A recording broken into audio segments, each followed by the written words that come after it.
Well, if you got nothing left, I mean, you know. Actually, Corey, I have a question for you.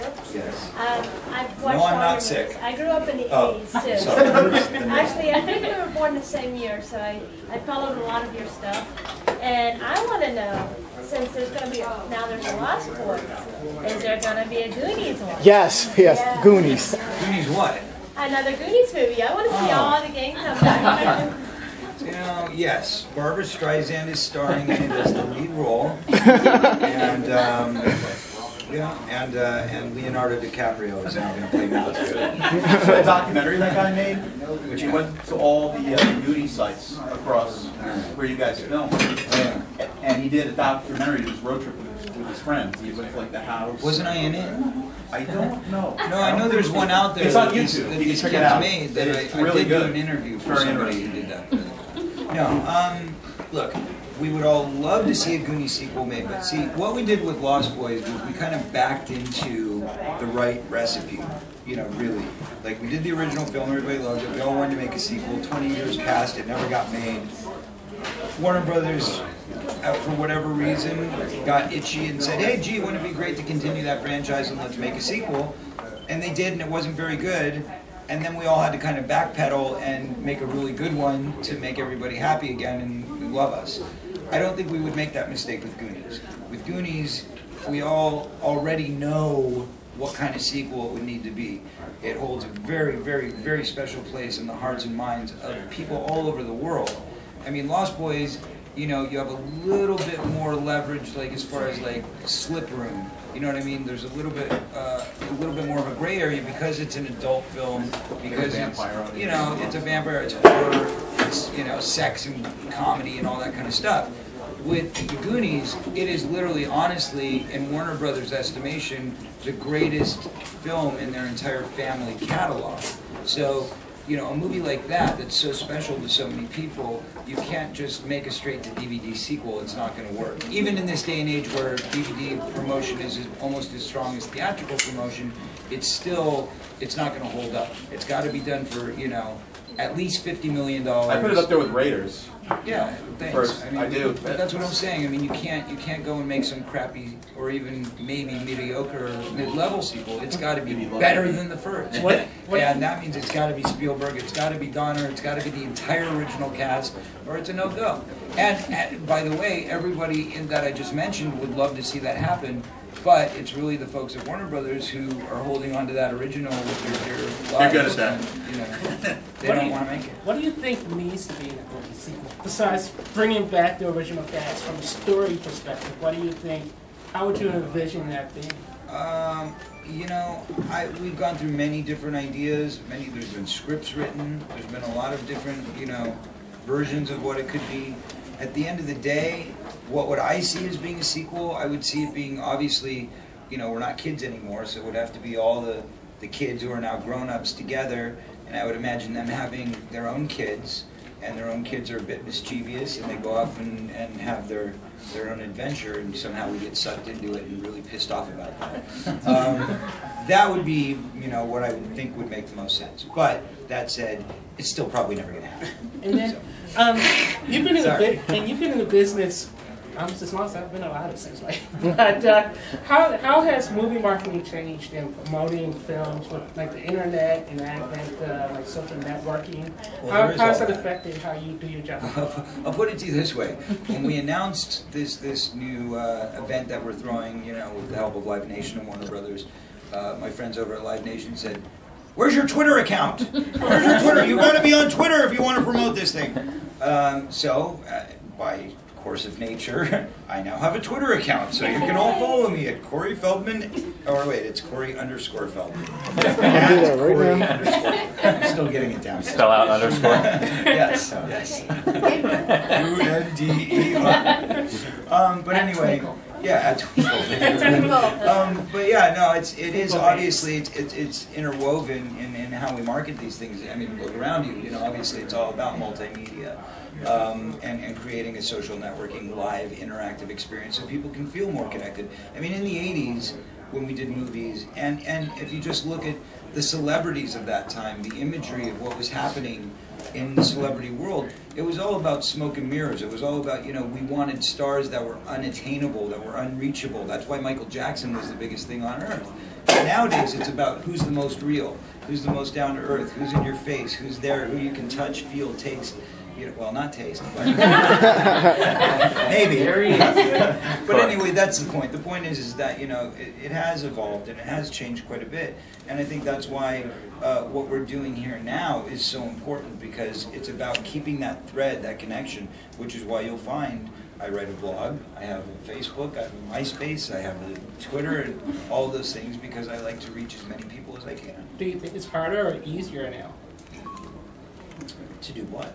Well, just because you got to maintain so many different networks versus in the past, all you had to do is show up at a hotel. Well, it's a pain in the ass, I'll tell you that. No, I love the direct response with fans. I love the interaction. And, hey, I've even been lucky enough to get a couple dates out of Facebook. So, not a bad thing. Is the Lost Boys comic in continuity with the third film? There are certainly many references. The nice thing about the comic book series is that it's kind of like the Star Wars trilogy, where it's the prequel and it's the kind of button on it all at the same time. So it kind of wraps everything up really nicely. So if you're watching the 3 movies without reading the comic book, you're definitely going to miss a piece of the pie. However, if you read the comic book before seeing the second and third movie, you're going to get a lot more out of those movies. So, I did work very closely with Hans, even though I don't get writing credit for any of this stuff, but I did work actually on all the dialogue that Edgar Frog says in the comic book series. He was sending me rough drafts as he was moving along with it, as well as, obviously I was involved in writing on both the second and third film. So, Corey, two for you. One is, will the saxophone man ever make another appearance? He was in the trial. Oh my God. You missed it. I did miss it. Yeah, you gotta go watch it again. So old. What about the third one? I play sax in the third movie. All right. Angry stuff. Figured I've got enough hats on, might as well throw on a sax too. No, Scotty Page from Pink Floyd will be playing sax. Second one was, I caught the tail end. I don't think anybody back here caught it, but can you talk about the event that you were discussing? Yes, Lost Boys Ball. Lost Boys Ball is coming soon to a city near you, hopefully. We're only doing 4 of them as of now. Like I said, this is the first time in history anything like this has ever happened. Never before has a studio and a live promotion event company come together to work on a project that is really promoting both a film and a concert. So really what it's creating is a 360 experience for the audience. Fans get to not only come and watch a concert of maybe their favorite band or maybe see their favorite film on screen again for the first time in years, but they get to do it with members from the original cast, and they get to come dressed up themselves, so it really feels like they're part of the experience. So it's a very unique experience. It's, instead of dinner and a movie, it's dinner, concert, and a movie. And it's a costume party, and we're going to do giveaways, and there's a Q&A with original cast members after the event is over. So it's a 4-hour event. It's an evening with. We're only doing 4 of them right now because, as I said, it's on a test pattern.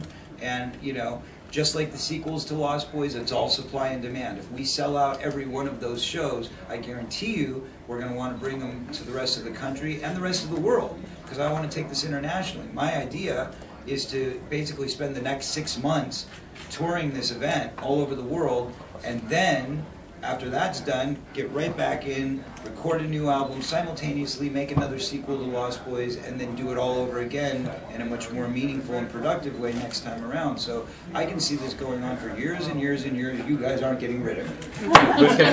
Who's confirmed for that from the original? Hey, Corey, what was it like? Yeah, I can't give anything away. What was it like making the transition from actor to director, the making of this film? I didn't direct this film. Okay. I executive I'm produced. corrected. Okay. I executive produced, but thank you. Take the acclimate. I have directed in the past, which was, challenging, because it was actually the last film Corey, Haim, and I ever did together. Oh, okay. I mean, if you don't count the few scenes that we did for Lost Boys, the tribe. But yeah, I had to direct him, which was challenging in a terrible, terrible movie called Busted, which it's not terrible because I directed it, but it's terrible because they didn't allow me to do my job.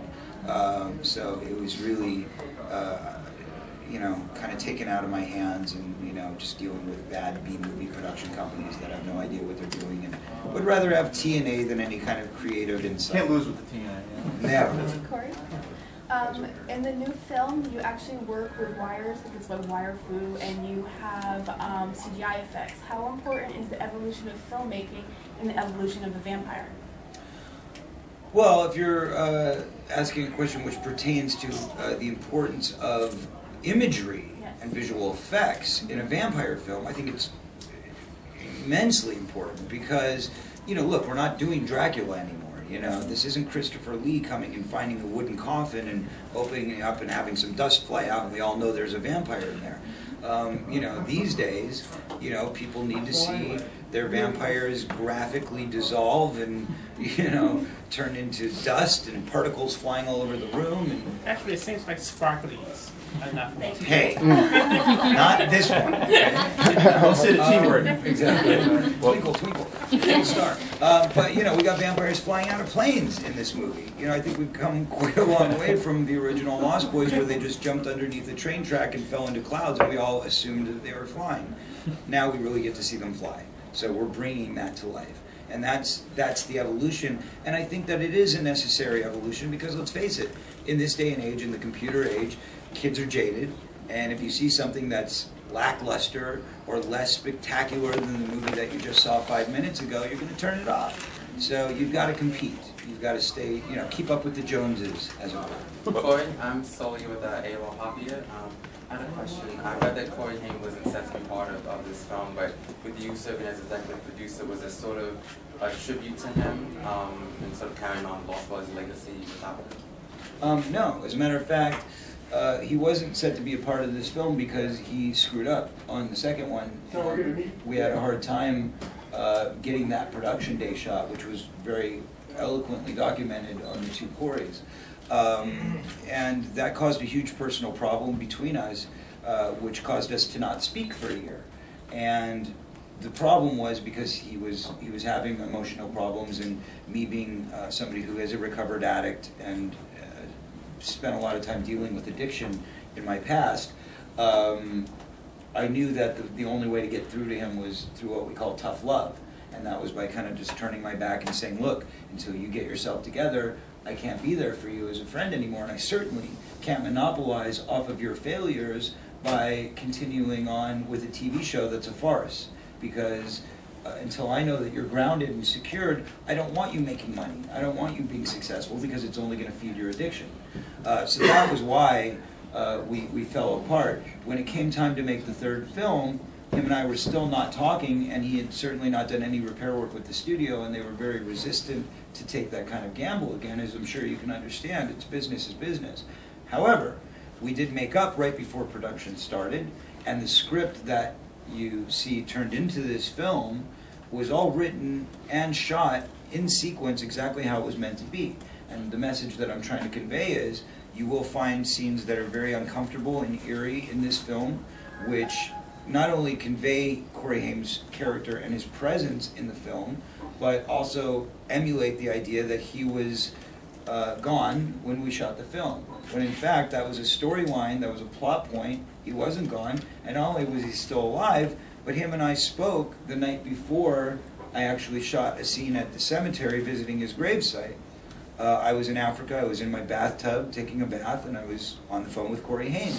And you know, he was like, how's shooting going? How's everything going? And you know, we were rebonding at that time, kind of reconnecting in our friendship, because he had really spent some time over that year getting it together. His mom had fallen ill with cancer, and he was being a really good son and taking care of her. And he got very responsible. He grew up very quickly, and he was there for her. He was cooking, he was cleaning, he was taking her to her chemo appointments. And so he was telling me all about this, and he said, you know, now that I'm better, how do I get in the movie? You know, and I said, I'd love to have you. It's a little late. We're already shooting a scene tomorrow where I got to go visit your grave, so obviously we can't do that. But, you know, I'm glad you're together. I'm glad you're interested, and I think we can find a way to bring you back for the next one. Well, being Corey as he was, a little bit of a loose cannon, a little excitable at times. Of course, immediately hung up the phone with me, ran right around, called, Associated Press and said, "Hey, great news, everybody! We're making a 4th Lost Boys, and I'm going to star in it." So the next day, when we were actually shooting the scene at the cemetery, the producers and I opened up the newspaper and saw Corey Haim set to do next Lost Boys sequel. So, of course, we were all standing around kind of joking, going, well, hey, good news, everybody. Apparently, we're making another Lost Boys, and Corey Haim's going to star in it, so we're good. And that was really the way it went down. And then, unfortunately, the actual events of life took place as they did, and we were all just kind of shocked and troubled by it. As a matter of fact, after his untimely passing, I was going through a very, very deep and serious period of remorse and mourning, and kind of just in a cloud. I mean, I still, every day, there's not a day that passes that I don't think about him and miss him and want to call him. But it was about 2 weeks after he was gone that I kind of stopped and went, holy shit, we shot all those scenes that refer to him being gone, and that's creepy. So it's life imitating art. Is it hard for you to watch those scenes? You know what? I need to move him over to this table so it's fair to everybody else, because we got about 15 minutes left. Okay. So, Hey, it was lots of fun. Thanks, Thank you. man. Thanks so much. you don't have to leave. You can stay. We're just giving these folks a better camera angle. As long as we can do it in fast, because I know that I'm going to lose some other room to do some other. Thank you. Take care, man. Thank you. You can hit him with questions. You can hit him with questions. Ready to ask him a question?